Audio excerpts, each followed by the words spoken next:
you ever wondered why all the faces of so many Madonnas painted by several Italian Renaissance artists look so much alike? La nostra fantasia... Our imagination is the product of that which we see. The answer is that they all follow an ideal female model, inspired by real women. Bella.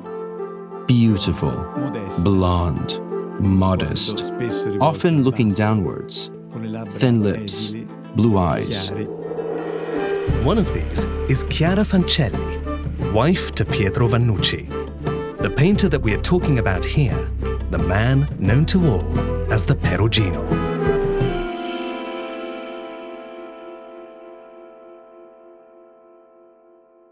On the 1st of September 1493, Pietro and Chiara get married. She's the young and beautiful daughter of Luca Fancelli, architect and sculptor, student and assistant to Brunelleschi. And Pietro, well, he's the divine painter Perugino, who is enormously popular, as told by Marco Pierini and Verusca Picchiarelli. Di Chiara sappiamo poco. We know little of Chiara, but we can imagine her. She must be a very beautiful woman, much younger than her husband, very graceful, blonde, with blue eyes like the Madonnas of painting. It's wholly probable that this is the face that influences the physiognomy of those female figures that make Perugino's fortune. Non abbiamo un ritratto di Chiara. We don't have a portrait of Chiara, but there are several Madonnas from the 1490s, where traditionally historians have traced the inspiration to this woman. This style asserts itself in a short time, almost as a canon. It becomes a point of reference for many artists in Italy. From the north to the south, many look up to Perugino's style and try to replicate it. The most famous of these artists, certainly the most celebrated and illustrious, is Raffaello. Raffaello's beautiful Madonnas with their pure ovals, with their fine features, undoubtedly take inspiration from those of the master. Discendono senza ombra di dubbio da quelle del maestro. Over the years, Chiara will bear 5 of Pietro's children. We know much of his life from the documents, but not his feelings.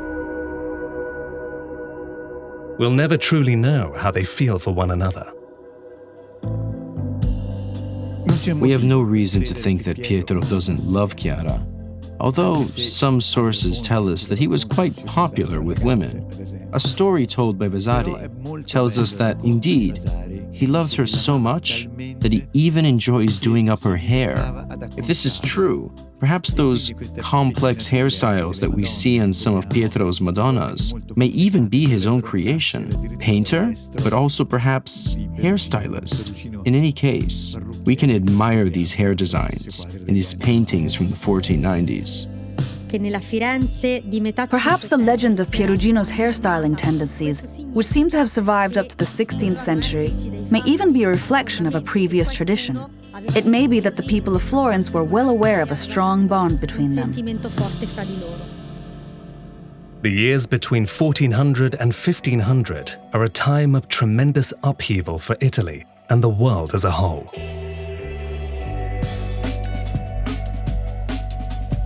It may be a coincidence, but after 1492, with the discovery of America, the death of Lorenzo de' Medici and the fall of Granada, the world has been turned on its head. It's not by chance that we say the Middle Ages end in 1492.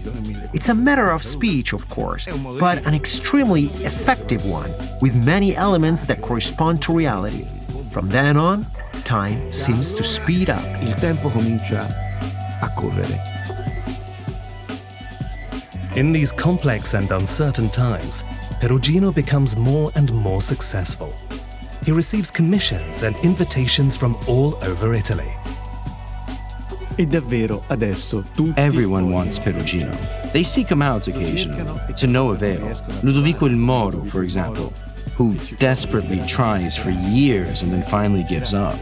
Or Isabella d'Este, who waits for more than 7 years for a painting. They want him in northern Italy, they want him in the south. And in those years, even in France, Spain, everyone attempts to get their hands on a Perugino painting, and everyone tries to glean the secret of this extraordinary alchemy between technique, composition, and extraordinary pictorial quality. Vasari tells us that admirers and buyers would come from abroad for Pietro's works. So there's even a European market for the master's paintings. Dei dipinti di questo maestro. Between 1494 and 1495, we find Perugino in Venice, working on a canvas for the Sala del Gran Consiglio of Palazzo Ducale, a task that will never be undertaken, and another canvas for the School of San Giovanni, unfortunately lost. It is an important period, which allows him to discover the research of Vittore Carpaccio and Giovanni Bellini.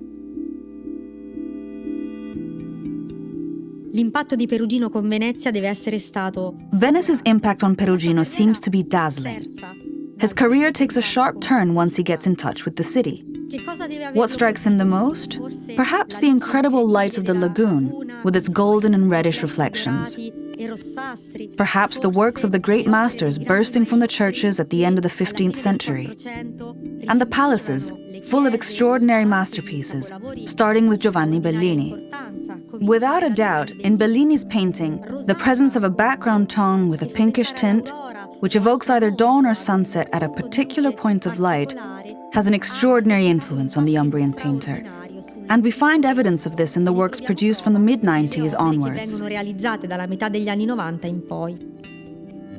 Towards the end of the 15th century, the models and schemes of Perugino are increasingly copied or taken up by other artists from different areas of Italy, eager to shape their own style based on the Umbrian painter's model.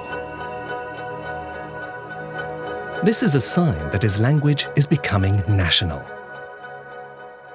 The widespread success of Perugino and his style throughout Italy brings together a unified language, one that is truly national for the first time since Giotto.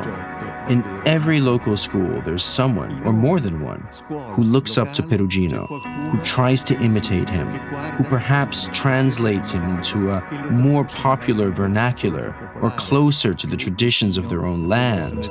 But the original model is always Pietro Perugino.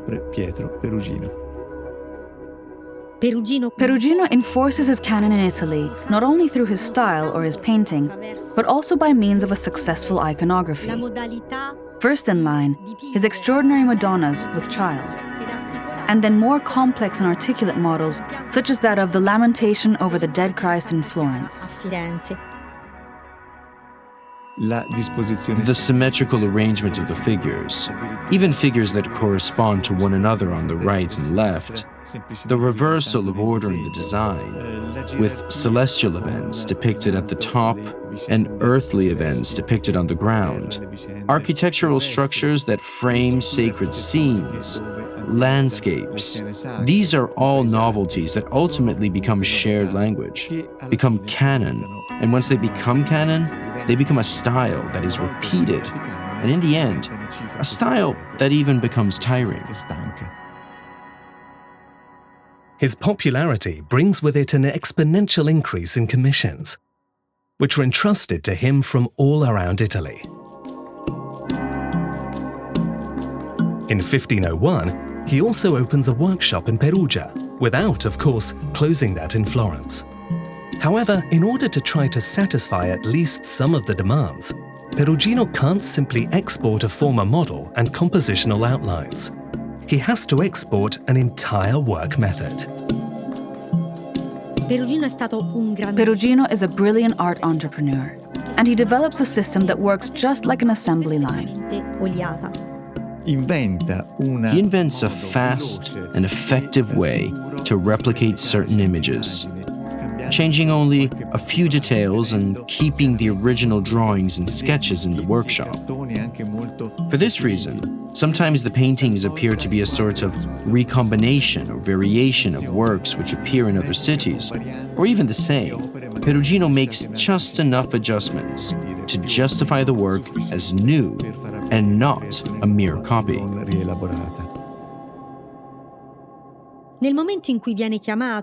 When he's called upon to work outside Perugia and Florence, we believe that Perugino brings with him a small and trusted entourage. Once arrived on location, he'll draw the help he requires from local talent. This gives Perugino two distinct advantages. First of all, it costs him less, because he does not have to provide food and lodging for a significant number of people. Secondly, he can teach his models and work processes to the local masters, who will then be able to replicate them after he has left.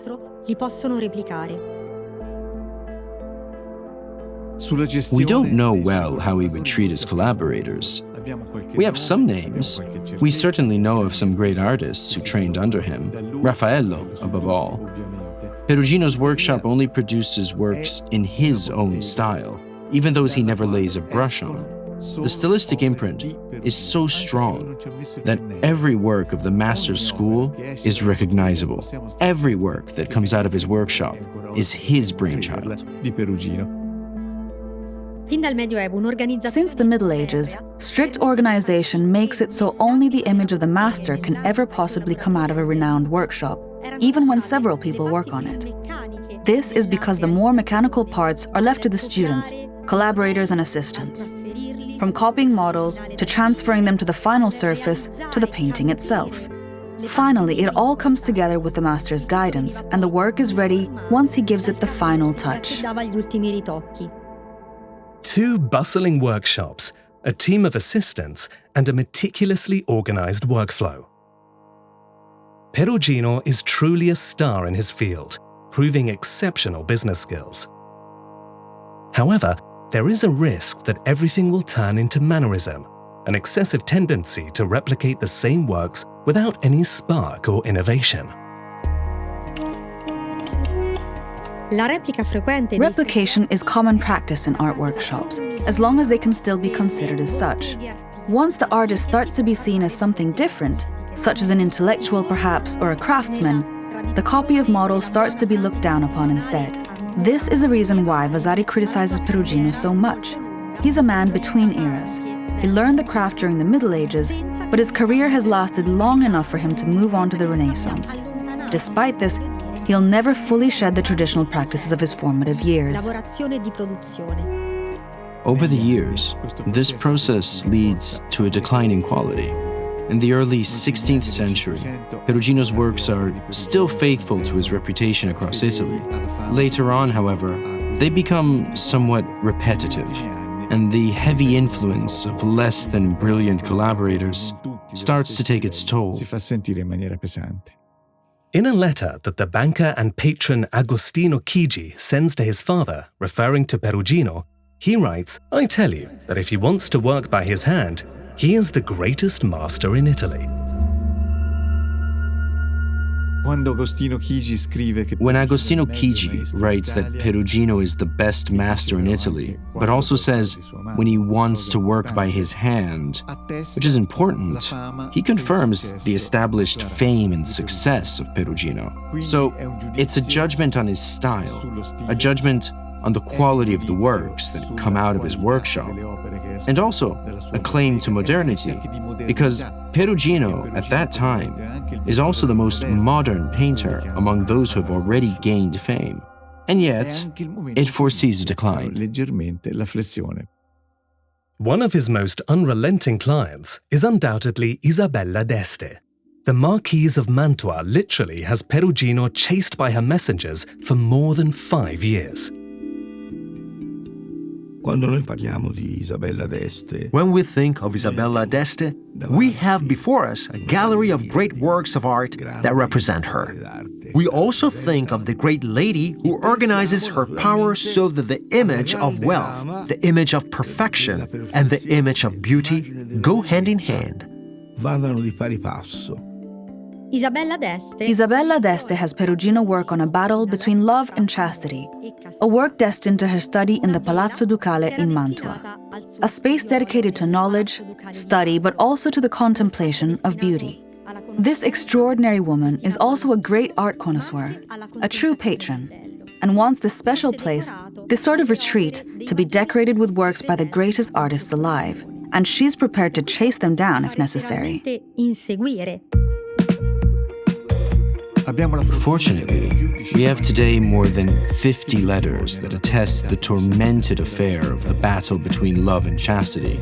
The letters requesting Perugino's services are largely written by Isabella d'Este, and in part by her emissaries, or perhaps spies, since they check on Perugino every day, whether he is working or not. Perugino somehow manages to fool them all, however, and he will sometimes disappear without telling a soul.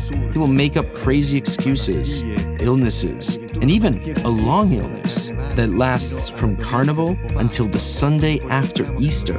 Today, we happen to know that he spends that period in Città della Pieve, painting something else. Of these artists, Perugino is probably the most courted. Perhaps this is why she's also slightly disappointed when, after so much insistence, the Marquise finally manages to obtain the Battle of Love and Chastity. She writes to the painter thanking him, praising him, but also pointing out that perhaps if the work had been painted in oil instead of tempera, it would have been prettier. Perhaps Isabella d'Este's complaint is only the first. Faint warning of an unexpected and sensational failure that will soon come to pass. In 1507, the large double-sided Ancona for the Annunziata in Florence is unveiled, and all hell really breaks loose. It's meant for the main altar of the church and is a large work on two sides, one facing the nave and one facing the space reserved for the clergy. It's initially commissioned to Filippino Lippi, but he dies without being able to complete it, having barely even begun. The servants of the Santissima Annunziata then turn to Perugino. He works more or less from 1505 to 1507, and in that year, with a solemn ceremony, the work is finally unveiled to the public. Unveilings are important events in the public life of Florence. Let's not forget that this is an urban context in which art is talked about and criticized. According to Vasari, when the sophisticated people of Florence see the work, they're quite unimpressed. According to Vasari, especially the young artists say that Perugino has not put much art into it. That is, he has not used the creative compositional skill of the past, but simply repeated himself. And, in the face of criticism, according to Vasari, Perugino retorts, "But I have only done what I have always done, and everyone has always told me I do it well. If you don't like it anymore, tell me why."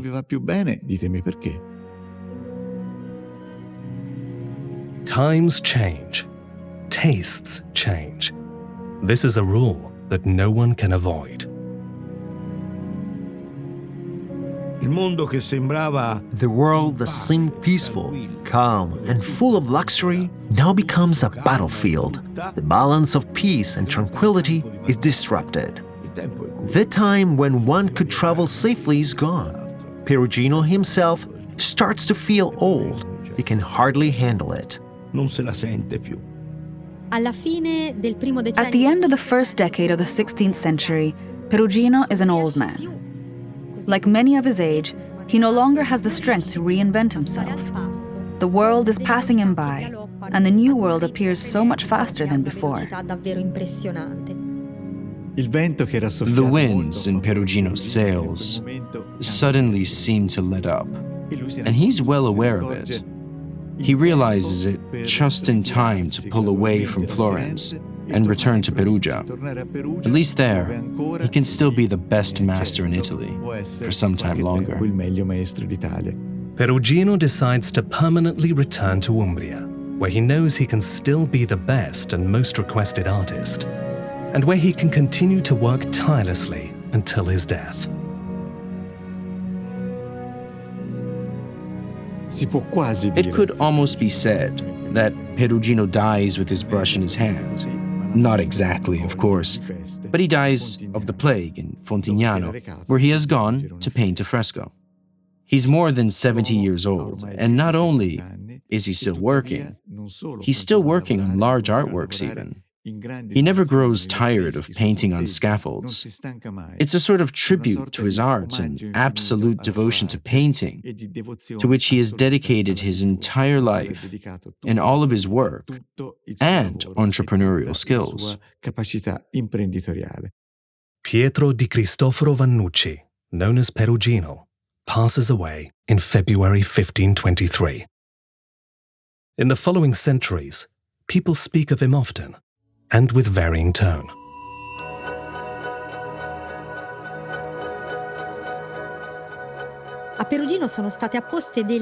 Perugino has been often stereotyped unfairly or incompletely.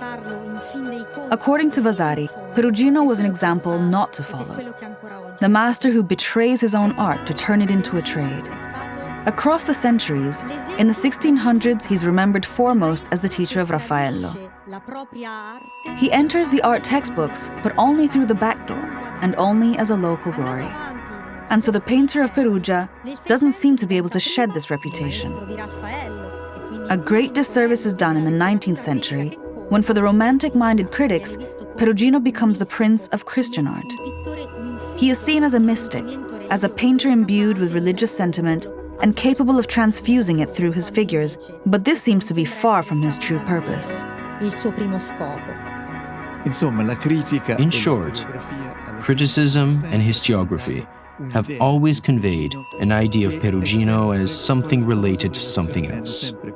He's been devalued, even ignored, which is not what he deserves, due to his extraordinary art. Today, rediscovering Perugino means freeing him from these simple definitions and returning to his roots. Considering what he truly was and what he represented for his time, as well as the legacy that he left behind.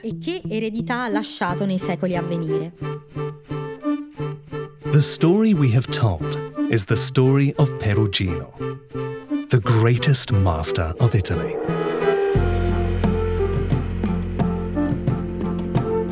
You have listened to Perugino, the greatest master of Italy, a podcast created by Cora Media for the National Gallery of Umbria. Contributors include Marco Pierini, Verusca Picchiarelli, Franco Cardini.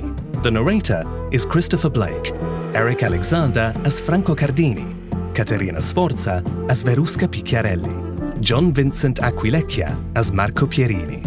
Editorial care by Davide Savelli. In the editorial office, Anna Iacovino. Sound and music supervision by Luca Micheli. Editing by Lucrezia Marcelli. Post-production by Mattia Liciotti and Cosma Castellucci. Recording engineer, Daniele Marinelli. Studio sound engineers, Lucrezia Marcelli, Aurora Ricci, and Emanuele Moscatelli. Executive producer, Ilaria Celighin. Special thanks to the entire staff of the National Gallery of Umbria.